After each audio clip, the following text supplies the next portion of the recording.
it's David again with concertblogger.com. I'm here with Michael O. Got a great new album that just came out, and he's been kind enough to sit down and talk to us for a few moments. And welcome. Hi Michael, how are you? How you doing? Hi, you were born into a prominent family. Your grandfather was a great Nigerian economist and scholar. How did music become your passion? Yeah, it's really random, huh? Yeah. My family is all about education, and yeah, I just fell in love with music because it's just natural. I mean, I have been doing it all my life, and I've loved music ever since I was a little kid. So it's just really natural for me. Cool. Was there a lot of music around your house when you were growing up? Was it like your mother or father were into music, or? Yeah, growing up with my mom, like, she loved music.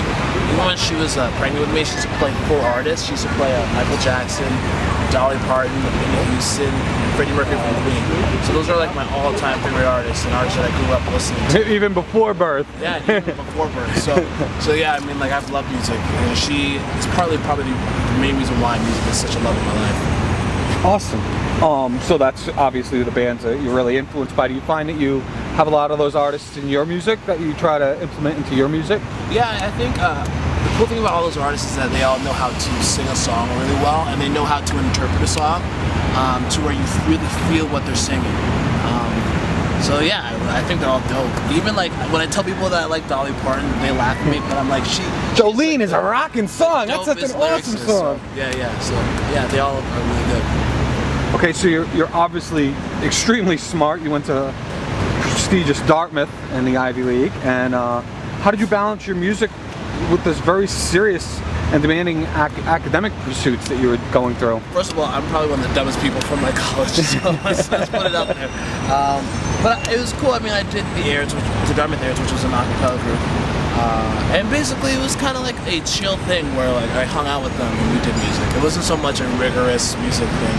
I wasn't really interested in doing music as a career until after I did the TV show NBC's The Sing-Off. So basically it was just like doing the airs was my musical escape, and it was also my place to hang out with friends.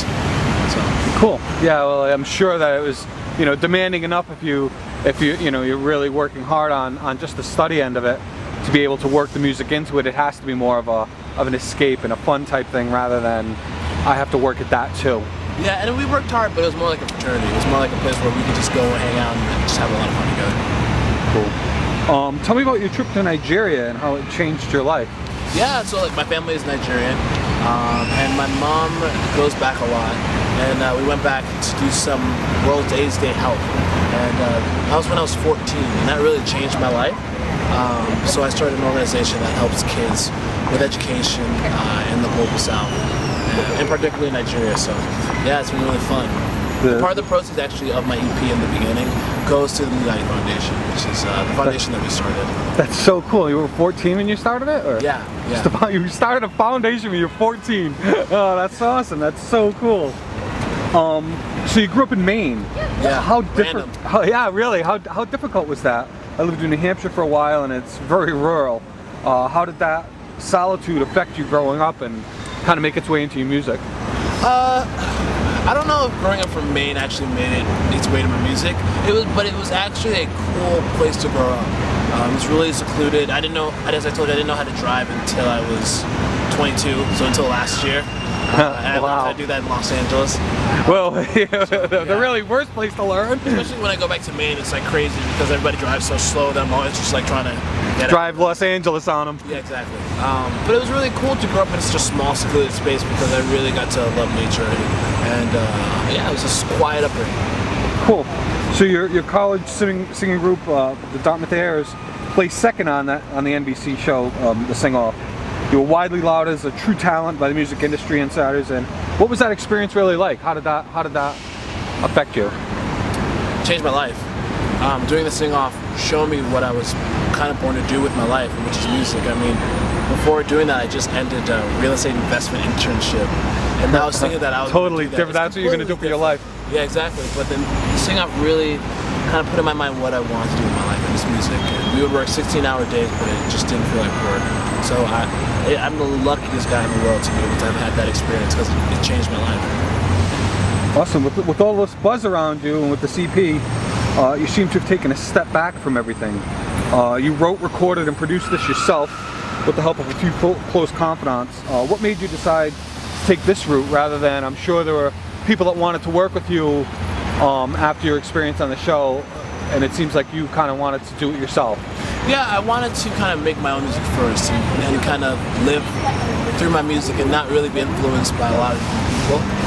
That's why I kind of didn't want to sign with a record label off the bat, because I wanted to put my voice in before anyone else would change it.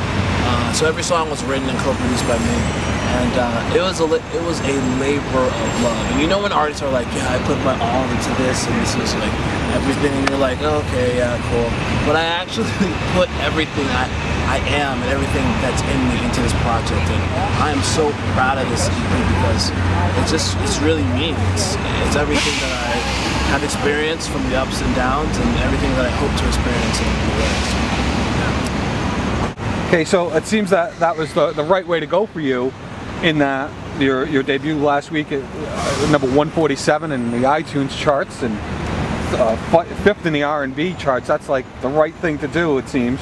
What's next? Do you have some touring, some charity work, or what's next for you? There'll be some touring, some show gigs, and I'll be going around the country promoting the EP. But I, like, as you read those numbers, like, it's actually just crazy to think that it would even chart. Like, I always told my mom, like, you know, I knew you would buy it, Mom, and I knew, like, I would buy it, but not telling when I buy it, but I bought it.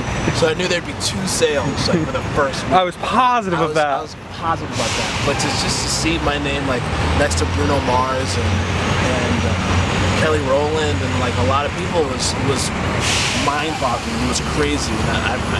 I'm just so lucky to have the fans that I have who really have supported me since the sing-off. Yeah, I think it really goes to show you where the music industry is going too, in a way, in that it's not the traditional, you get signed by a record label and they promote you and that's the only way you sell records.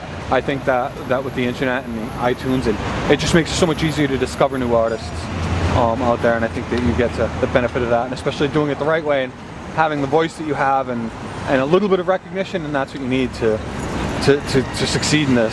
Yeah, well, I still have a long ways to go, so hopefully, like, I wanted to do this career because I wanted to help people and change lives, and hopefully influence people, inspire people with my music. So I have a long way to go, but I'm really pumped. Well, you've got a number of years to go. You're still young, so. Okay, my traditional last question of all my interviewees, and I'm excited to hear your answer about this one. What's something personal about yourself that maybe your fans don't really know, but that you'd like them to know? Maybe a hidden talent or a pet or something of that nature? I mean, I have so many, like, not hidden talents, but just so many things that people will be like, why does he know or like that? I guess it's something that people don't know is that I've lived in over 20 different countries. My mom, how many? 20. 20, wow. My mom went to the World Bank, so, like, I would live, like, from places like Russia to South Africa to Brazil. And it got to the point where I become friends with, like, flight attendants. That's awesome. That's awesome, though. That's somebody nice to know. Yeah, but it was a cool time to do that. Great. Well, thank you very much for your time. We really appreciate it. And we'll be seeing you out there on the road coming up this fall. Thank you so much. Thank you so much.